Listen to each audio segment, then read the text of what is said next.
Hello बच्चों, welcome to unique study. तो बच्चों, आज के क्लास में हम लोग पढ़ेंगे ये मतलब क्लास 6 का चैप्टर नंबर 6 है। तो सोचिए कि ये की कवर ये है तो इसको कवर कर देते हैं। फिर उसके बाद हम लोग जियोग्राफी को नोट्स से पढ़ेंगे, नोट्स से उसको समझेंगे। कुछ चीज़ें इससे मिलता जुलता रहेगा और कुछ चीज़ें हम लोग आगे उसमें पढ़ेंगे। मतलब जो हम लोग नोट्स में पढ़ेंगे तो कुछ चीज़ें ऐसा टॉपिक होगा जो हम बुक में पढ़ा दिए होंगे, छोटा ही इसमें समझाए होंगे लेकिन समझाए होंगे, क्योंकि 6 से 12 तक में उतना ही नहीं होगा, उससे लॉन्ग में भी आएगा कुछ चीज़ें। तो मतलब कुछ चीज़ें का ऐसा टॉपिक जैसे कि सौरमंडल। तो सौरमंडल के जैसे कि हम लोग पढ़ रहे थे नोट्स में, तो सौरमंडल को हम लोग छोटा में समझे हैं कि सौरमंडल क्या है। तो उसके बारे में हम लोग नोट्स में भी बहुत अच्छा से समझे हैं, बुक में भी समझे हैं। तो ऐसे ही कुछ कुछ टॉपिकें बुक से मिलेंगी और कुछ कुछ आने वाले बुक में, जैसे कि आने वाले क्लास में उस टॉपिक को हम लोग कवर करेंगे बुक से। और पहले ही अगर नोट से कवर कर लेंगे तो एक तरह से हम लोग का बुक मतलब एनसीईआरटी बुक से कवर करने में आसानी होगी और मतलब रिवीजन भी हो जाएगा। तो इस क्लास को हम लोग स्टार्ट करते हैं। पहला मतलब क्लास 6 का चैप्टर नंबर 6 है, हमारा देश भारत। तो हमारा जो देश है, हम लोग के देश के बारे में अपना पढ़ेंगे कि हमारा देश भारत है तो कैसा है, और मतलब कि उसके अगल बगल के पड़ोसी कौन कौन से देश हैं, तो उनके बारे में हम लोग जानकारी प्राप्त करेंगे। उससे पहले अगर मेरा वीडियो पसंद है तो प्लीज़ वीडियो को लाइक शेयर एंड सब्सक्राइब कीजिएगा, क्योंकि आप लाइक शेयर नहीं करते हैं। तो प्लीज़ मेरा वीडियो को लाइक शेयर एंड सब्सक्राइब कीजिए। तो क्लास को स्टार्ट करते हैं। भारत एक बहुत बड़े भौगोलिक विस्तार वाला देश है। तो भारत जो है वह एक भौगोलिक विस्तार वाले मतलब भौगोलिक विस्तार वाले देश है, जैसे कि बहुत मतलब मात्रा में भारत जो है वो फैला हुआ है, मतलब विस्तार हुआ है भौगोलिक विस्तार में। जैसे कि भूगोल, तो भूगोल से ही भौगोलिक आया है। तो उस मात्रा में बहुत ज़्यादा मतलब हमारा देश जो है वो विस्तार वाला देश है, मतलब फैला हुआ है। उत्तर में यह हिमालय के उच्च शिखर, देखिए इस अभी हम लोग मतलब जो पढ़ रहे हैं नोट्स से, तो हम लोग फिजिकल ये ज्योग्राफी के बारे में पढ़ रहे हैं, जिसमें हम लोग सौरमंडल के बारे में पढ़े हैं, सूर्य के बारे में पढ़े हैं, उनके ग्रहों के बारे में पढ़े हैं। तो वो चीज़ें हम लोग फिजिकल ज्योग्राफी को मतलब कवर कर रहे हैं नोट्स से। और जब हम लोग इसके बाद हम लोग जब चलेंगे ज्योग्राफी में, मतलब नेक्स्ट टॉपिक वाला ज्योग्राफी पढ़ेंगे, जैसे कि हिमालय के बारे में पढ़ेंगे, उनके चोटियाँ के बारे में पढ़ेंगे। फिर जैसे कि गंगा नदी है तो उनके सहायक नदी के बारे में पढ़ेंगे। तो इस वैसा हम लोग नेक्स्ट मतलब लेक्चर में पढ़ेंगे। लेकिन अभी हम लोग फिजिकल पढ़ रहे हैं, तो फिजिकल ज्योग्राफी में हम लोग जैसे कि आपको पढ़ चुके होंगे कि एनसीईआरटी बुक में भी हम कवर करवाए हैं कि जैसे सूर्यमंडल क्या है, सौरमंडल क्या है, सूर्य क्या है, चंद्रमा क्या है, उनके जो छोटे छोटे ये ग्रह हैं वो क्या हैं, जैसे कि बृहस्पति ग्रह, वो मंगल ग्रह है। तो उनके बारे में हम लोग पढ़ लिए हैं। लेकिन जैसे जैसे ऐसा नहीं है कि ये टॉपिक हम लोग पढ़ रहे हैं तो नेक्स्ट जो हम लोग क्लास लेंगे, नेक्स्ट जो ये पढ़ेंगे मतलब नोट्स वाला जो ज्योग्राफी का क्लास होगा उसमें यही टॉपिक हो, नहीं अलग टॉपिक होगा, क्योंकि हम लोग अभी फिजिकल ज्योग्राफी पढ़ रहे हैं नोट्स से। तो उसको कवर करने के बाद ही हम लोग क्लाइमेट के बारे में पढ़ेंगे, हम लोग वेदर के बारे में पढ़ेंगे। तो उस वैसे चीज़ों को हम लोग मतलब कवर करेंगे। जैसे हिमालय का एक अलग टॉपिक होगा तो उसके बारे में हम लोग पढ़ेंगे। तो मतलब धीरे धीरे कहने का मतलब है कि सारा चीज़ कवर हो जाएंगी, लेकिन आप लोग को कंसिस्टेंसी बना कर रखना है, आप लोग को पढ़ना है, ध्यान से सुनना है और समझना है। अगर आपको कहीं भी नहीं समझ में आ रहा है, कहीं भी समझने में दिक्कत आ रही है, या फिर मेरे को उतना अच्छा से हम शायद आप लोग को लग रहा हो कि मैम या फिर दीदी एक्सप्लेन नहीं कर रही हैं जो हम मेरे सोच से, मेरे कनेक्टेड से मतलब हम कनेक्ट नहीं हो रहे हैं उनसे, तो आप प्लीज़ मेरे को इंस्टाग्राम पे फॉलो कीजिए। इंस्टाग्राम का लिंक हम डिस्क्रिप्शन बॉक्स में दे दिए हैं, तो प्लीज़ इंस्टाग्राम पे मेरे को फॉलो कीजिए। और ना तो आप यहीं पर मेरे को कमेंट में पूछ सकते हैं कि दीदी इस टॉपिक से आप मेरे को फिर से समझाइए, तो मैं आपको फिर से बता दूंगी। ठीक है, तो क्लास को स्टार्ट करते हैं। तो भारत एक बहुत बड़े भौगोलिक विस्तार वाले देश हैं। उत्तर में यह हिमालय की उच्च शिखर से घिरा हुआ है। तो भारत जो है वो उत्तर में उच्च हिमालय के शिखर से घेरा हुआ है। उत्तर में जैसे कि इसका उत्तर में उच्च हिमालय के शिखर से घिरा हुआ है। पश्चिम में अरब सागर से, पूर्व में बंगाल की खाड़ी से। तो पश्चिम में अरब सागर से और पूर्व में बंगाल की खाड़ी से घिरा हुआ है। कौन घिरा हुआ है? हमारा भारत। हमारा भारत जो है पश्चिम में अरब सागर से घिरा हुआ है, उत्तर में हिमालय के चोटियों से उच्च शिखरों से घिरा हुआ है, और पूर्व में बंगाल की खाड़ी से घिरा हुआ है, पश्चिम में अरब सागर से घिरा हुआ है, तथा दक्षिण में हिंद महासागर से भारतीय प्रायद्वीप के तट पर लहराते हैं। तो दक्षिण में हिंद महासागर जो है वो भारतीय द्वीप के तट पे लहराते हैं। भारत का क्षेत्रफल 32.8 लाख वर्ग किलोमीटर है। तो भारत का जो क्षेत्रफल है तो वो है 32.8 लैक्स मतलब लाख वर्ग किलोमीटर। उत्तर में लद्दाख से लेकर दक्षिण में कन्याकुमारी तक, देखिए उत्तर में लद्दाख है।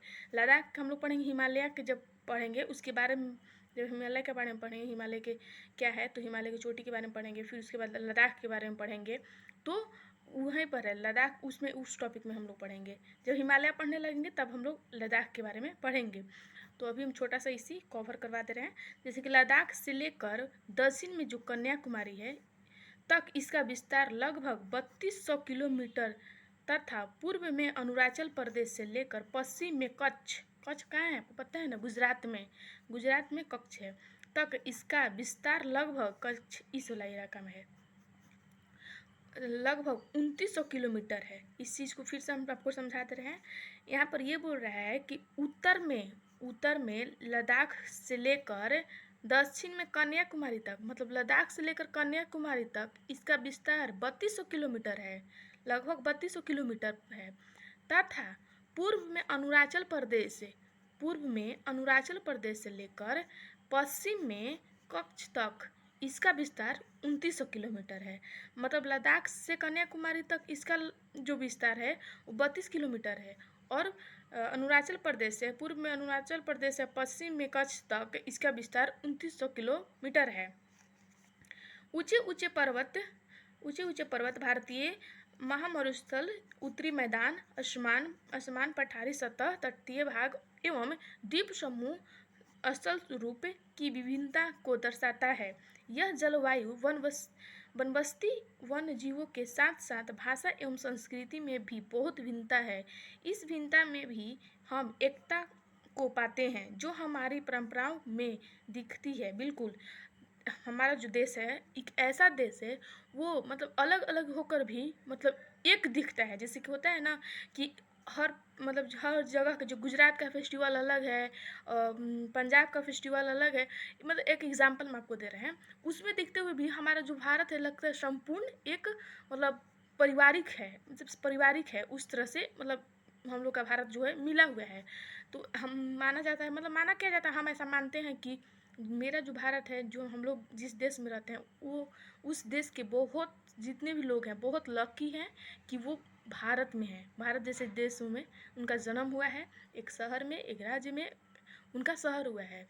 क्योंकि मेरे को मतलब किसी देश का हम ये नहीं कर रहे हैं कि बस हम ये मानते हैं कि मेरा देश ऐसा कोई देश है ही नहीं, बस मेरा ये मतलब मानना है। क्यों नहीं माना, मेरा फ्रीडम है कि हम मेरे को कौन देश है, हम जिस देश में रहते हैं वही देश मेरे को बहुत अच्छा लगता है।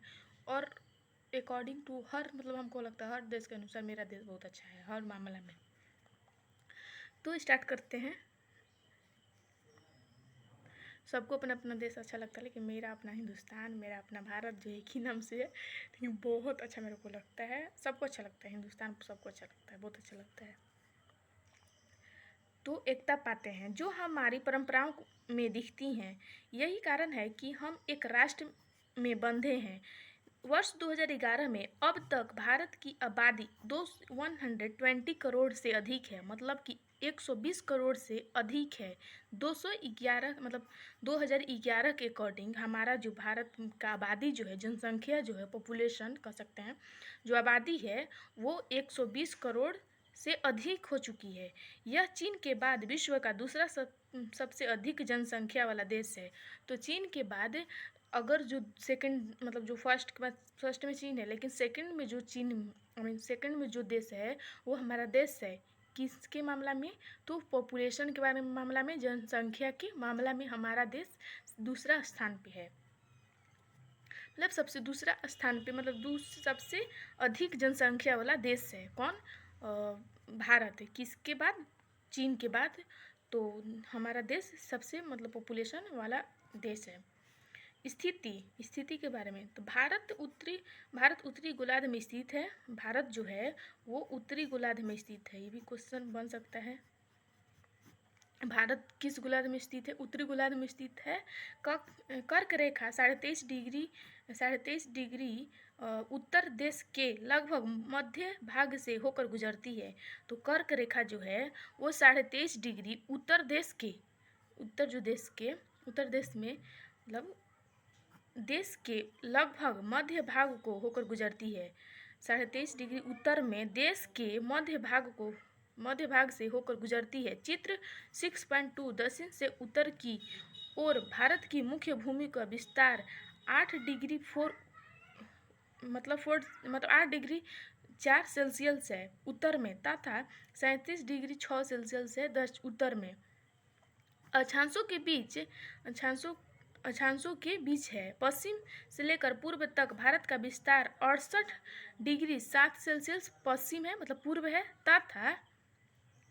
तथा 97.25 डिग्री 25 सेल्सियस पूर्व देशांतरों के बीच है। अगर हम विश्व को पूर्वी एक पश्चिम गोलार्ध में बांटते हैं तो भारत की स्थिति किस गोलार्ध में होगा?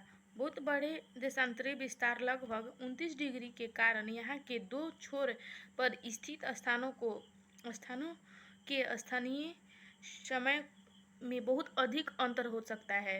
इस तरह की दूरी पर स्थित दो स्थानों के बीच समय का अंतर लगभग 2। यहाँ देखिए, पारदीप स्थल का वो भाग है जो 3 तरफ से जल से घिरा हुआ है। तो पारदीप स्थल का वो भाग है जो मतलब तीनों तरफ जल से घिरा हुआ है। जैसे कि पारदीप जो है वो तीनों तरफ जल से घिरा हुआ है। ये कुछ रोचक बात, क्या आप जानते हैं बड़े देश जिनका विस्तार पूर्व से पश्चिम की ओर बहुत अधिक होता है वह पूरे देश का मानक समय एक नहीं होता है। संयुक्त राज्य अमेरिका में 7वें, कनाडा में 6 मानक समय होता है। मतलब जो अमेरिका में है वो 7वां होता है और कनाडा में 6 मानक समय होता है। क्या आपको पता है कि रूस में कितने मानक समय होते हैं? तो आपको मतलब बताना है कि रूस में कितने मानक समय होते हैं। आपको ये कमेंट बॉक्स में रिप्लाई करना है। तो ये बीच समय का अंतर लगभग 2 घंटे का होगा। जैसे कि आपने पहले पढ़ा है कि प्रत्येक 1 डिग्री देशांतर के लिए स्थानीय समय के 4 मिनट का अंतर होता है। मतलब कि एक देशांतर के लिए जो स्थानीय समय होता है वो 4 मिनट का होता है, मतलब 4 मिनट के अंतर का होता है। पश्चिम में गुजरात की अपेक्षा पूर्व के अरुणाचल प्रदेश में सूर्योदय लगभग 2 घंटे पहले होता है। तो पश्चिम में जो गुजरात है उसकी अपेक्षा पूर्व में जो अरुणाचल प्रदेश है वहाँ पे सूर्य 2 घंटा पहले ही उदय हो जाता है। मतलब जैसे कि सूर्य उदय होता है तो जैसे हम लोग तरफ उगना कहता है कि सूर्य उग गए, उस तरह से सूर्य उदय हो जाता है तो 2 घंटा पहले ही हो जाता है। आप पहले पढ़ चुके हैं कि 82.30 डिग्री 30 सेल्सियस पूर्व पश्चिम देशांतर के मतलब पूर्व देशांतर के स्थानीय समय को भारत का मानक समय क्यों माना गया है? इस यमोत्तर को भारत का मानक यमोत्तर भी कहा जाता है। तो 82.30 डिग्री 30 सेल्सियस जो पूर्व देशांतर है उसको भारत के मानक समय माना गया है। इसी को यमोत्तर मानक भी कहा जाता है। भारत के पड़ोसी देश, तो जो भारत है उसका पड़ोसी देश क्या है? 7 देशों की स्थलीय सीमाएं इसकी सीमाएं से जुड़ी है। चित्र 6.1 में इन देशों के नाम का पता लगाइए। तो ये 6.1 जो फिगर है इसमें बताना है कि जो भारत की मतलब इसकी पड़ोसी जो देश है जो 7 उसको मतलब इसका पता लगाना है कि कौन साथ भारत के पड़ोसी देश है। तो पहला है भारत, ये तो भारत है ही। इसका पड़ोसी देश कौन कौन सा? नेपाल है, भूटान है, बांग्लादेश है, पहला पाकिस्तान है, अफगानिस्तान है। तो देखिए श्रीलंका जो है एक मतलब ये भी पड़ोसी देश ही है, लेकिन यहाँ पे जो जल संधि है ये दोनों को अलग करती है। श्रीलंका भी पड़ोसी देश ही है लेकिन इसको मतलब भारत और श्रीलंका को जल संधि अलग करती है। जैसे कि हम आपको बताएं कि श्रीलंका जो है वो हम भारत का पड़ोसी देश है लेकिन इसको जल संधि अलग करती है। वैसे जो भारत के मतलब स्थलीय जो है जो होता है कि मतलब भारत के पड़ोसी देश है, भारत में नेपाल, भूटान, चीन, बांग्लादेश, म्यांमार, अफगानिस्तान, पाकिस्तान, मालदीव ही है और श्रीलंका भी है। लेकिन इन लोग को इसको मतलब जो ये जल संधि है इसको अलग करता है। ये एक फिगर है 6.2, यहाँ पर दिया हुआ है 6.2, जो भारत का राजनीतिक मानचित्र है। तो भारत का राजनीतिक मानचित्र मतलब मैप है। तो इसके बारे में हम लोग आगे के ये में पढ़ेंगे, मतलब आगे पेज पे पलटेंगे तो उसमें हम लोग पढ़ेंगे इसके बारे में। इनमें से कौन कौन से देश हैं जिनकी सीमाएं समुद्र से नहीं जुड़ी हुई है? तो इसका आंसर आपको कमेंट बॉक्स में रिप्लाई देना है। कुछ क्वेश्चन है जिसका आंसर आपको कमेंट बॉक्स में रिप्लाई देना होगा, तो ही तो मेरे को समझ में आएगा कि आप कितना समझ रहे हैं। दक्षिण में समुद्र में स्थित 2 द्वीप है, श्रीलंका तथा मालदीव। दक्षिण में समुद्र में जो 2 द्वीप हैं वो श्रीलंका और मालदीव है, जो दक्षिण में समुद्र में स्थित है। पाक जल संधि भारत को श्रीलंका से अलग करती है। तो पाक जल संधि जो है वो श्रीलंका को भारत से अलग करती है। जिसे हम बोल रहे हैं ना कि ये श्रीलंका है, जैसे कि सपोज ये श्रीलंका है ये, और ये जो है ये जल संधि श्रीलंका को इससे अलग करती है। किससे? हमारा जो देश है भारत से इसको अलग करती है। ये है 6.3, ये है भौतिक विभाजन, जो मतलब इसमें हम लोग नदियाँ के बारे में पढ़ेंगे, कौन कौन से नदी है। तो देखिए यहाँ पे ये तो हो गया क्षेत्र हिमालय वाला, ये हम लोग सब ऊपर से कवर करेंगे। ये वाला क्षेत्र जो हिमालय का है ये जो है शिवालिक के है, और ये जो है ब्रह्मपुत्र नदी है, यहाँ गंगा नदी है, ये गंगा नदी, यमुना नदी है, चंबल नदी, इसके बारे में हम लोग डिटेल में पढ़ेंगे। चंबल नदी है, अरावली है, मरुस्थल है, ये देखिए यहाँ पर तटीय क्षेत्र है, ये नीलगिरी है, कावेरी नदी है।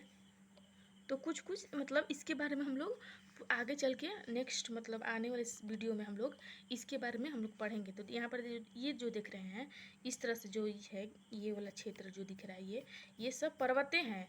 देखिए जो ये वाला है वो पर्वतीय प्रदेश है, ये जो इतना है ये वाला जो क्षेत्र है ये पर्वतीय प्रदेश है। ये जो है सब पठार है, पीला पीला जो है, और जो ग्रीन है वो मैदान प्रदेश है, मतलब मैदान है। टॉपिक जो छोटा टॉपिक है इसको कवर करते हैं, फिर नेक्स्ट लेक्चर में इससे आगे हम लोग चलेंगे। तो राजनीतिक एवं प्रशासनिक विभाजन। भारत एक विशाल देश है। प्रशासनिक क्रियाकलापों के लिए देश को 28 राज्यों एवं 8 केंद्र शासित प्रदेशों में बांटा गया है। दिल्ली भारत की राजधानी है। राज्यों का निर्माण मुख्यतः भाषाओं के आधार पर हुआ है। तो जो राज्य है उसका निर्माण मतलब भाषा के आधार पर हुआ है। जिस राज्यों का निर्माण भाषाओं के आधार पर हुआ, जैसे कि पंजाब है तो वहाँ पे पंजाबी भाषा बोला जाता है। दिल्ली तो हम लोग का जो राजधानी है, आपको याद रखना होगा कि दिल्ली एक हम लोग का राजधानी है। जिससे कि गुजरात है तो गुजराती भाषा बोला जाता है। इधर आ जाएंगे आप बिहार में आ जाएंगे तो भोजपुरी बोला जाएगा, इधर मगही बोला जाएगा। तो हर राज्य जो है हर राज्य में अलग अलग भाषाएँ बोली जाती हैं। में बांटा गया है। दिल्ली भारत की राजधानी है। राज्य का निर्माण मुख्यतः भाषाओं के आधार पर हुआ है। तो जितने भी 28 जो राज्य हैं उनका निर्माण भाषाओं के आधार पर हुआ है। तो आज के लिए इतना ही रखते हैं। कल से हम लोग पढ़ेंगे, कल के क्लास में हम लोग पढ़ेंगे भौतिक विभाजन। ये हम लोग का क्लास 6 का चैप्टर नंबर 6 है जो लास्ट है। इसके बाद हम लोग राजनीतिक शास्त्र यानी पॉलिटिकल साइंस स्टार्ट करेंगे। ये क्लास 6 का ही पॉलिटिकल साइंस स्टार्ट करेंगे। फिर उसके बाद दोनों को कवर, पॉलिटिकल साइंस और ये हिस्ट्री साथ में चलेगा। फिर हम लोग इसके बाद फिर मतलब नोट से भी पढ़ेंगे और बुक से भी वो चीज़ों कॉन्सेप्ट को क्लियर करेंगे और नोट से भी पढ़ेंगे। फिर हम लोग डीडीपी क्वेश्चन को सॉल्व करेंगे। तो आप लोग मन लगा के पढ़िए और प्लीज़ मेरे वीडियो को लाइक शेयर एंड सब्सक्राइब कीजिए। आज के लिए इतना ही रखते हैं, कल से हम लोग यहाँ से पढ़ेंगे। अगर मेरा वीडियो पसंद है तो प्लीज़ वीडियो को लाइक शेयर सब्सक्राइब करें। मिलेंगे नेक्स्ट वीडियो में, तब तक के लिए पढ़ाई करते रहें। All the very best.